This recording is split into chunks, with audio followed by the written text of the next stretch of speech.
હોસ્પિટલમાં ભારે આક્રંદ કર્યું હતું। સાથે જ પરિવારજનોએ આક્ષેપ કરતા જણાવ્યું હતું કે કિશનવાડીથી છેક સયાજી હોસ્પિટલ લઈ ગયા। નજીકની હોસ્પિટલમાં લઈ ગયા હોત તો બચી જાત। ઉલ્લેખનીય છે કે બે મહિલાને પણ કાર્યક્રમ દરમિયાન બેભાન થતા સયાજી હોસ્પિટલમાં સારવાર હેઠળ ખસેડાયા હતા।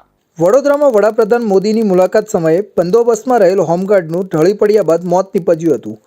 કિશનવાડી વિસ્તારમાં ફરજ બજાવી રહેલા હોમગાર્ડ જવાન નિતેશ ચારિયાનું હાર્ટ એટેકથી મોત થયું હતું। ઘટનાને પગલે પરિવારજનોએ હોસ્પિટલમાં ભારે આક્રંદ કર્યું હતું। સાથે જ પરિવારજનોએ આક્ષેપ કરતા જણાવ્યું કે કિશનવાડીથી છેક સયાજી હોસ્પિટલમાં લઈ ગયા, નજીકની હોસ્પિટલમાં લઈ ગયા હોત તો બચી જાત। ઉલ્લેખનીય છે કે બે મહિલાને પણ કાર્યક્રમ દરમિયાન બેભાન થતાં સયાજી હોસ્પિટલમાં સારવાર હેઠળ ખસેડાઈ હતી। હોમગાર્ડ નિતેશ ચારિયાના લગ્ન થઈ ગયેલા છે અને 1.5 વર્ષનો પુત્ર પણ છે।